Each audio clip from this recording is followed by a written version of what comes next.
Le Canada peut-il être plus souverain qu'il ne l'est déjà?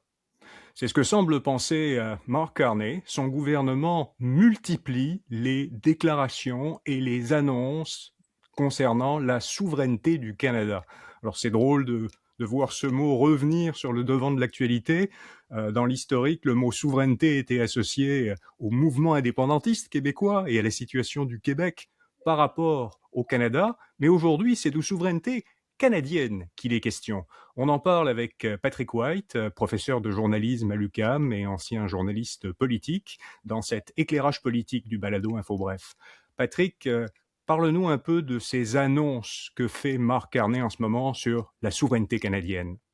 Alors, c'est à chaque jour depuis cette semaine, hein, le Canada qui veut vraiment avoir une stratégie globale de souveraineté dans tous les domaines, les industries, la défense évidemment qui est le nerf de la guerre. On parle même de souveraineté numérique également dans le domaine de l'automobile qui est très important pour l'Ontario en particulier et pour les gaz, le combat contre les gaz à effet de serre. Donc l'idée, en gros, c'est que le Canada veut investir 500 milliards de dollars d'ici 10 ans dans l'industrie de la défense. Ça, c'est d'ici 2035. C'est à peu près, pour chaque Canadien, 12 500 dollars de dépenses par citoyen.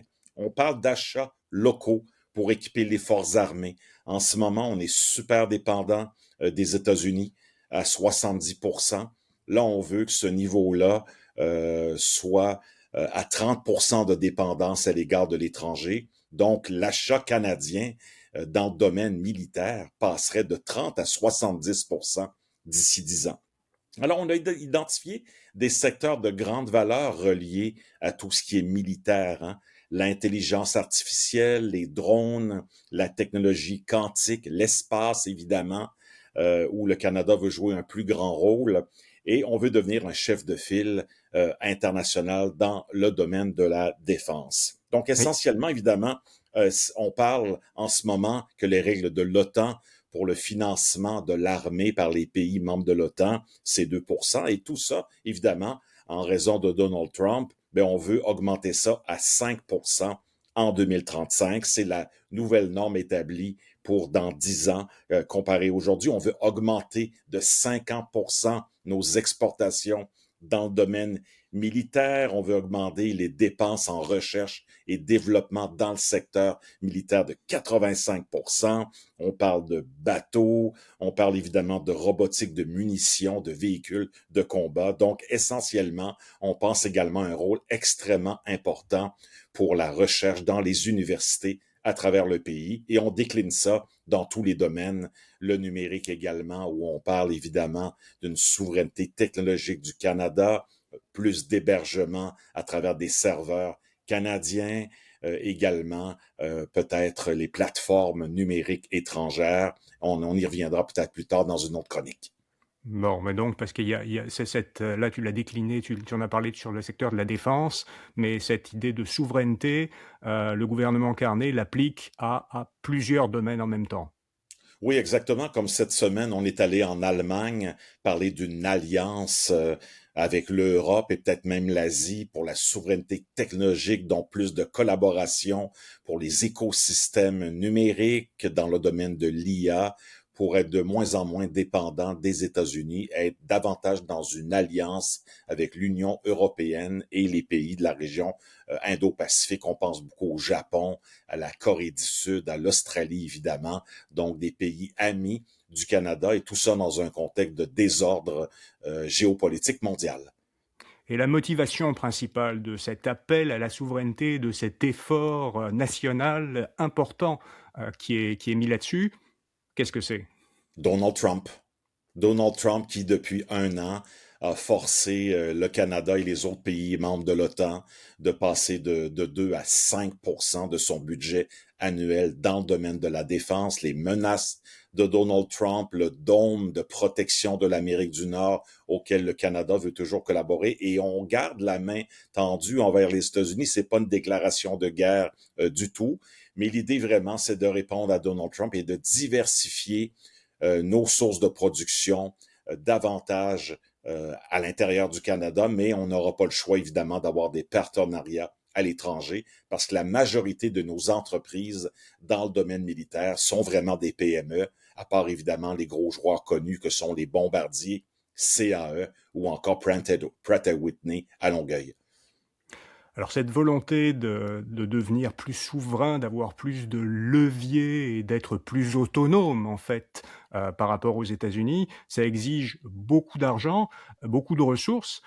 En même temps, le gouvernement est en train de procéder à des compressions dans le la au sein de la fonction publique fédérale.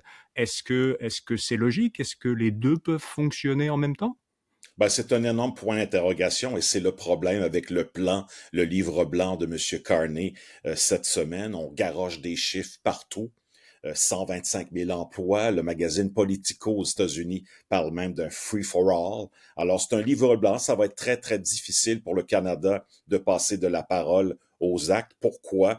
Parce qu'on va devoir réindustrialiser la société canadienne qui s'est désindustrialisée dans les 50, 60 dernières années. Hein. Il reste très, très peu d'usines de manufacture au pays dans plein, plein de domaines. Il n'y a même plus d'industrie automobile au Québec. Tout est concentré en Ontario maintenant, à 36% d'ailleurs. Donc, beaucoup de sacrifices. Qu'est-ce qu'on va couper en termes de services sociaux pour financer notre réarmement? C'est un énorme point d'interrogation. Le gouvernement Carney, depuis un an, a procédé à des réductions importantes, des licenciements importants de fonctionnaires à l'intérieur de l'appareil gouvernemental. Donc, on réduit à coups de milliers, de dizaines de milliers d'employés à terme la taille de l'État canadien. On a une pénurie de main-d'œuvre dans un grand nombre de secteurs au pays. On a un enjeu majeur avec l'immigration. On le voit avec l'enjeu du resserrement de l'immigration qui nuit énormément dans les secteurs de l'hôtellerie, de la restauration et dans bien d'autres usines. Et on a évidemment les commentaires des autres partis politiques. Ce sont que des buzzwords. Armement, quantique, intelligence artificielle. Il y a le danger du bar ouvert également parce qu'on va dépenser 500 milliards de dollars de plus dans le domaine de l'armement dans les 10 prochaines années. Donc, on va devoir aussi sous-traiter à l'étranger énormément et on ne pourra pas se déposséder, se débarrasser de l'influence américaine, s'affranchir vraiment des États-Unis. On va essayer, par contre, et là, en donnant une chance aux coureurs. C'est un projet intéressant, mais d'énormes points d'interrogation, parce qu'il y a beaucoup de vœux pieux, là. Bon, d'ailleurs, dans un des points sur lesquels il y a en même temps un certain désinvestissement, tu as parlé tout à l'heure de recherche dans le milieu militaire, mais ça n'est pas si Oui, clair que le gouvernement fédéral va faire de la recherche en général un point majeur pour un pilier de cette souveraineté. ben, c'est supposé être le cas, mais on fait le contraire. Il y a environ quelques semaines, le gouvernement fédéral a annoncé la fermeture de plusieurs laboratoires de recherche et de développement en agroalimentaire. Ça, c'est géré par Agriculture Canada.